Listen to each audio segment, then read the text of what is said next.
Welcome to the internet, everyone, the place where interesting, articulate, and most of all respectful discourse has come to die a gruesome, painful death. Seriously, discourse of any kind on the internet has essentially devolved into a contest of loud grunting noises. No matter how much you structure your opinion into an eloquent, cohesive, and intelligible manner, most of the time it's not going to lead to a conversation of that quality. And look, that's fine. I think it's naive to expect a perfect reality, but I do feel that this situation has only gotten worse as time has gone on. It's elitism, it's mob mentality, it's any other synonyms I can find on this website. In much broader terms, it's the act of attacking others for their opinion and essentially invalidating their emotional experience of a film. Now, truthfully, this didn't just start with the internet, it's been a thing for quite some time. I mean, the term film elitist isn't really new. But before I get too much deeper into this, I do want to state that criticism of a piece of art does not equate to being a film elitist. It's perfectly fine and frankly important in my opinion to be able to criticize something with a semblance of reasoning. If you come to me and say that one of my favorite films, Hot Fuzz, doesn't work because the plot felt messy and none of the jokes landed for you, I'd have no reason to get up in arms about anything. But if you come up to me and say that Hot Fuzz sucks because it's stupid and sucks poopy poop, then you're probably an asshole. I kid. There are obvious caveats to everything in life, and a topic as delicate as this is never black and white. A perfect icebreaker for this topic is none other than this little hidden gem here, Citizen Kane. Yeah, this movie's grown to be quite the intimidating creature as time has gone on. It's commonly considered to be one of, if not the best movie of all time. And I mean, honestly, yeah, I think its influence is undeniable. It introduced so many brilliant innovations to the medium, like its groundbreaking nonlinear narrative, dynamic visual style, and ceilings, if you can believe that. Without this thing, it's fair to say cinema wouldn't be where it is now, and I more than understand its praise as a masterpiece. However, does this mean you have to like it? Yes. No, I'm kidding, no. Citizen Kane is often used as the entry-level drug test in the cinephile community. If you like it, you're a proper movie buff, and if you don't, well, sure, I admit I love Citizen Kane, but I also love Nacho Libre. Each of those offers something that connects with me as a person, whether that be the incredible technical achievements of Kane, or this scene from Nacho. But beneath the clothes, we find a man. And beneath the man, we find his nucleus. I mean, come on, that's funny. I guess the point I'm trying to make here is that gatekeeping is completely missing the point of what's so beautiful about art. Everything in film is subjective. It's one of the most broad mediums out there. You can love musicals, you can hate silent films, you can feel just about any type of way about anything, and there's really no rule that says you can't. And look, I'm not perfect either. I think it's fair to say that we all have a little bit of that hipster in us to some extent, but that doesn't make it okay. I love having conversations on films and hearing different perspectives on what worked for them and what didn't. It's part of the reason why I even do this YouTube thing to begin with. Every film that has made an impact on me has taught me something new about myself that I never knew before, and to hold my sole experience as the definitive and required experience for everyone else is just a ludicrous way to think. Oh, and don't get me started on this template here. Yeah, you know the meme. The guy who brags about how many French New Wave films he's seen and then goes home to stare at himself in the mirror for 5 hours, drooling uncontrollably. This template has become something of a currency to elitists in the film community, a tool with the primary use of undermining the value of others. It truly takes away the fun of experiencing film and instead turns into a competitive game of checking boxes. But when you really think about it, are we that different from each other? There was a time when all of us were in the same boat, seeing a film like Pulp Fiction or Bicycle Thieves for the first time and getting completely taken aback by the power of what cinema could do. It's what led many of us to delve even deeper and check out a film like Stalker or a film like Persona to begin with. To me, pretending like those beginning experiences aren't worth anything at all is just hypocritical. And while yes, I'll gladly admit that there's a clear difference between avid moviegoers and casuals, I still feel that the separation isn't something that needs to be intensified even more with patronizing judgments and condescending attitudes. Elitism, quite frankly, has no real reason why it should exist. Oh yeah, I'm just dropping the f***ing truth bombs today! Anyways, while I do love me a good old hipster debate every once in a while, I think completely disregarding someone's experience off of a few unneeded and unfair judgments is completely indefensible. Everyone deserves the experience of watching a film without any stupid repercussions. And you know what? A Citizen Kane Nacho Libre double feature doesn't sound too bad right now anyway. You dare! What the hell was that? I'm right behind you. What? I don't see you. Ha! Made you look.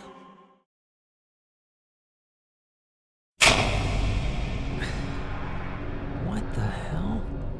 You have made a grave mistake with your comments. A mistake that we simply cannot just forgive and forget. What are you talking about? Oh, if only you knew the sheer scale. No, the sheer magnitude of what you've... Oh, come on, Cedric. We rehearsed this like 4 times. This was not your cue. I'm so sorry, sir. It's so hard to hear with this tight hood on. No, Cedric, you're done, okay? You suck. Sir, I'm sorry. It won't happen again. Shut up and get the f*** out of here, you normie scum. What? Who are you guys? Sir, please. Just give me one more chance. No. This was your last chance, okay? You were already in hot water after you spilled that you watched Mulholland Drive. On your cell phone. Okay, this checks out. So go on and get the f*** out of here, you f***ing vile stain! Okay, fine. So let me guess, film elitists, right? Yes, you'd be correct in that assumption. What's up with all the masks? We are a respected organization and we do everything with our masks, including watching a fantastic catalog of films. Right. Listen, guys, this whole mask thing it's not gonna work. I mean, doesn't it obscure your view? Like, isn't the whole thing to absorb the picture and all of its glory? And the audio, too. I mean, if that guy was anything to go by, audio isn't exactly crystal clear either, right? Wait, what did he say? Yes. Well... And what's up with that guy? Did the mask budget run out when you got to him? See? I told you he would notice. Hey, cut it out, okay? What the hell am I even doing here? Yes, you are here because you have directly spit in not just my face, but the faces of everyone here. Now, one would think, gee, that must take a lot of saliva. But apparently, your saliva glands are the size of f***ing Jupiter! You're seriously mad at my argument here? I mean, it's not even an argument. Like, what's the justification for your existence? What's the... Well... I'm sure there's some valid reason out there. Anybody in the back? Yeah, well, it seems like this is all stemming from some deep corner of insecurity in all of yourselves that, frankly, you guys need to figure out. I'm perfectly secure. Okay, looks like I've left you with a lot to reflect on. I'm gonna just keep walking off screen and hope it gets me out of here sometime. No, wait, hold on. One splitting second. The real reason we've summoned you here is because... well... We need you. See, there's a new breed of elitists out there. A breed even more powerful than we could have possibly imagined. What are you talking about? Well, we thought normies would eventually bow down to us, kiss our feet and beg us for our French New Wave recommendations, but unfortunately it's gone the complete opposite direction, creating a paradox of pretentiousness that only you can stop. Take this. It's your mission. Should you choose to accept it.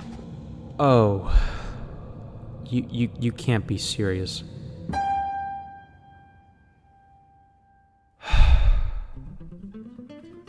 Why am I doing this to myself? The rise of the internet has brought forth many good things. An opportunity to connect with like-minded film fans on a grander scale, a more convenient way to access fantastic movies that would otherwise be impossible to get a hold of, and a push that has bled into the industry, creating more opportunity for people everywhere to find success. But holy f***, has the internet really f***ed some shit up too! Right now, in the year 2021, a lot of people think Zack Snyder's Justice League is the greatest film of all time.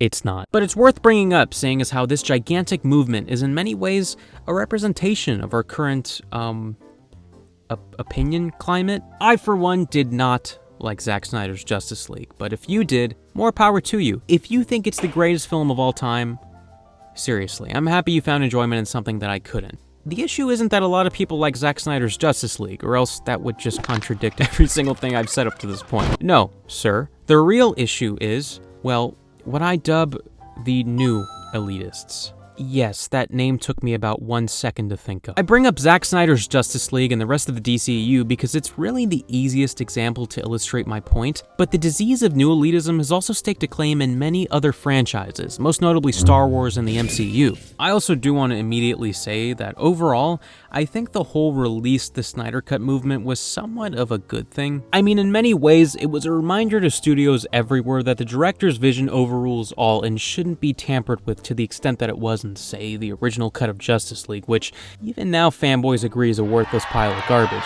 Funny how things change, huh? And look, I'm happy for Snyder. The fact that he was able to make what was close to his fully realized vision a reality, because, let's be honest, this was a total marketing scheme, is something that I think any director would dream of in the same position as him. But my mild enthusiasm on the topic stops at how we got to this point, because Jesus Christ. See, like I said in my positive comments on the internet, the creation of niche communities of like-minded people can be a really good thing.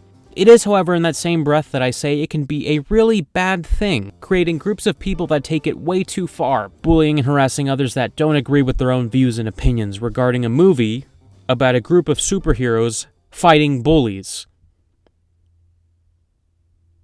Irony. And that's not even including their attempted shutdown of the website Rotten Tomatoes for giving unjust critic reviews to Batman v Superman and most notably Suicide Squad, which, I don't know, those same fans hate now? It's obvious that the actual quality of the films isn't what's making them up in arms, but rather their deep investment in gaining validation from people on the internet they don't even know, which, now that I think about it, is actually kind of a sad way to live. Like, really, really, really sad.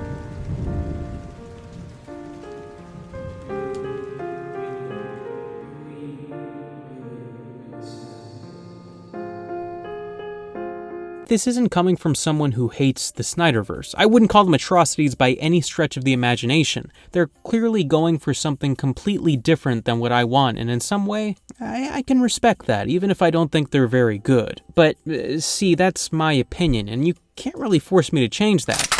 Sure, you can do the perfectly normal thing of telling me your experience and trying to convince me to change my mind with proper and articulate points, or you can pull a Fletcher and scream at me until I change my mind, which I can promise you right now will never work. I don't mean to sound like a film pastor here, but the whole arguments rather than debates thing is really not doing much for anyone. This current internet trend of circle jerk fighting circle jerk for dominance over their jerking isn't pushing any discussion forward for anyone. And sure, there are plenty of people on the internet who just want to watch the world burn, but there are also plenty of others who don't. Most DCEU fans I've come to talk with are not the insane, toxic vocal minority that are tainting the image of the fans. And on a wider scale, I've had countless fantastic discussions and connections with people online about films that I've agreed or disagreed with. From those, it's made me think about my personal experience and see it from a different perspective. While elitism and new elitism are wildly different in terms of their extremities,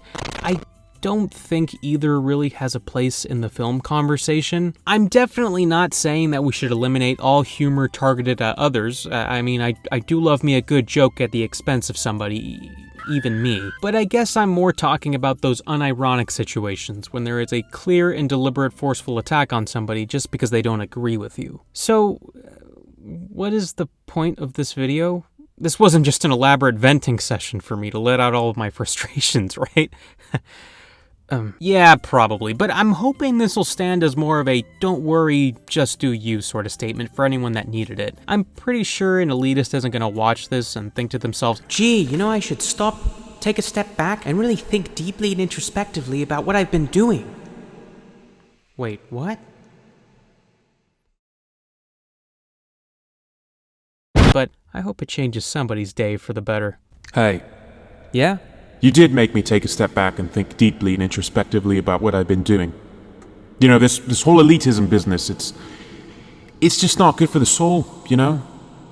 I plan to be myself and accept others from now on. Enough of this business. Wow. Me too. Yeah, I also agree with that. Guys, I have a confession to make.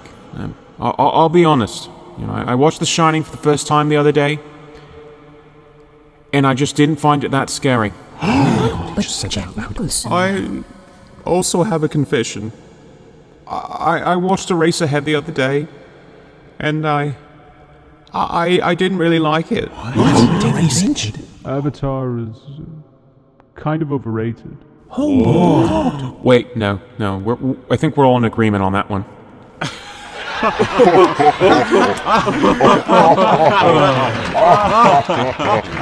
my god. Hey guys, can I join in on the discussion? No. Oh